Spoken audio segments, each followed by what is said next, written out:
Welcome back to Book Break. Bridgerton fans, this video is for you. I'm going to recommend a bunch of books that are perfect for you if you are obsessed with the TV show Bridgerton. Of course, an obvious place to start would be reading the Bridgerton books. I'm sure most of you know by now that Bridgerton is based on a series by Julia Quinn. But if you've read all of those already and you're looking for a new story but with similar vibes, my next most obvious recommendation has to be reading the novels of Jane Austen. These are the classic Regency romances, and they're funny too. I have read all of Jane Austen's novels, and really I do not know how to possibly pick a favourite. The most famous one, arguably, that I could recommend to you is Pride and Prejudice. That's the book where Mr. Darcy comes from, and the fabulous Lizzie Bennett, who is such a feisty heroine.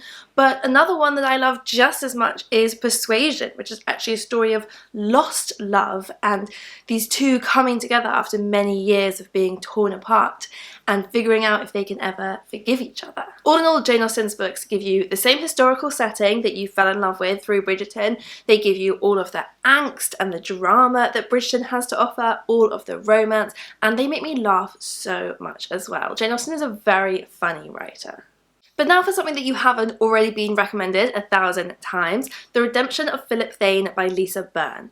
So if Bridgerton is Jane Austen meets Gossip Girl, The Redemption of Philip Thane is Bridgerton meets Groundhog Day. This is a Regency romance with a touch of magic. So Philip Thane has found himself stuck in time, living the same day over and over again. But somehow, the delightful Margaret Allen has still managed to keep resisting his charms. It looks like Philip Thane is going to have to stop relying on his old, scandalous tricks and going to have to do a bit of self-discovery if he wants to break this time loop. Would I Lie to the Duke by Eva Lee is another really fun kind of movie mashup. So this is part of a whole series of Regency romance books based on The Breakfast Club. And then this particular book also is inspired by films like Working Girl. Basically, Eva Lee is a massive 80s movie fan. In this book, we follow a farm girl disguise herself as a lady in order to secure investors for her family's business. But when she falls in love with the man she is trying to fool, chaos is in the air. For an Edwardian romance, I recommend A Marvellous Light by Freya Marske, and this one also has a magical twist. This is a romance between two men, one from an old magical family and the other from a very posh English family who had never heard of magic before, and the two end up getting caught up in this huge magical mystery conspiracy. So there's suspense, there's secrets, there's romance, and some pretty steamy romance at that, and there is a magic system that is totally unique. Going back to the Jane Austen theme, I recommend The Other Bennett Sister by Janice Hadlow, which is Pride and Prejudice retold from the perspective of Mary Bennett, the rather overlooked and somewhat socially inept middle child. So the first section of the book retells the events of Pride and Prejudice, but giving you a whole new perspective when you follow it from Mary's point of view.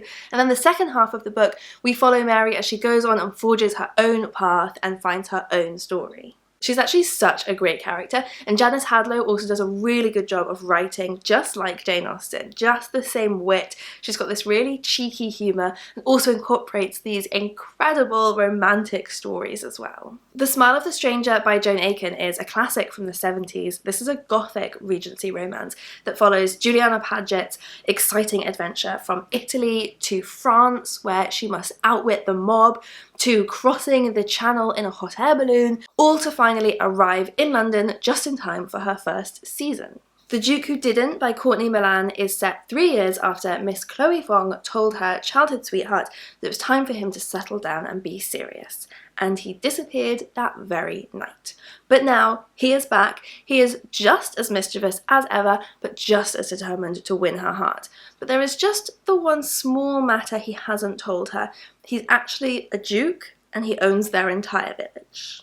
Unmasked by the Marquis by Cat Sebastian is a romance between a non-binary housemaid and a bisexual marquis. So this really explores themes of what it's like not to fit in with the roles that are expected of you, and how few options were available to Regency-era women and LGBTQIA+ people. And you can tell that Cat Sebastian has been really inspired by classic Regency romance writers like Georgette Heyer, but has totally torn up the rulebook when writing this one. A Summer for Scandal by Lydia San Andres is set on a fictional island in the Spanish Caribbean, and it's about the romance between Emilia and Ruben, two writers with a lot of secrets. Emilia writes scandalous stories under a pseudonym, and Ruben is a literary darling but secretly writes for a gossip rag and is very harsh about Emilia's stories, not knowing who the author really is. So this is a great one for fans of books about books, as well as the historical fiction Gossip Girl vibes that you love in Bridgerton. Rebel by Beverly Jenkins is a romance set in the aftermath of the American Civil War in a newly emancipated community in New Orleans. And Beverly Jenkins is a really popular romance writer that loads of Bridgerton fans already absolutely adore, and this book has got so much drama and action. The romance really kicks in the final third of the book. The Lady's Guide to Celestial Mechanics by Olivia Waite is a beautiful Regency romance between two women in a society that does not understand or allow their love. So Lucy has just had to watch her ex-lover marry a man she doesn't love, and Catherine is the widow of a scientist, a famous scientist, whose rage often led to cruelty. So as well as being a romance between the two women, the book also explores in a really interesting way the role of women in science and art throughout history. For a book set in Tang Dynasty China, I recommend The Hidden Moon by Jeannie Lin. This one is the story of forbidden love between an aristocratic lady and a streetwise scoundrel with a checkered past, and the two of them team up to solve a high-profile assassination and end up uncovering a shocking conspiracy. For a book written by a beloved YouTuber, I recommend Reputation by Lex Croucher. This book is so Bridgerton, but also meets Mean Girls. This is Jane Austen, but with more drinking, partying, and general debauchery, as well as with queer and mixed-race characters that you don't find on the pages of Jane Austen's novels. Tessa Dare is a huge name in the romance genre, and her upcoming book, The Bride Bet, looks like a perfect one for Bridgerton fans, so I'm including it here as one to watch out for. It's not out yet, but get excited. This one is about two childhood enemies, the studious daughter of a scholar and the devilish heir to a duke, who made a pact that if in 10 years they were still both single, they would marry each other. And now 10 years has come around, but Nicola is not sure this is what she wants at all. But the duke is back. He is determined to win her hand and maybe her heart. And finally, for something a little bit different, this one isn't a romance, but a Georgian mystery that I think will appeal to a lot of the same fans, and that is Daughters of Night by Laura Shepherd Robinson. So in London in 1782, Caroline Corsham alerts the Bow Street Police when she stumbles across a murder scene in the Vauxhall Pleasure Gardens. The victim is a well-dressed woman, but when the police discover that the woman was a sex worker, they completely drop the case. This is a woman that society does not want to help. And so it is over to Caro to solve the case herself, but it turns out to be a lot more dangerous than she was expecting. So let me know in the comments below how excited you are about season 2 of Bridgerton, and if you have any book recommendations of your own that you think fit this theme.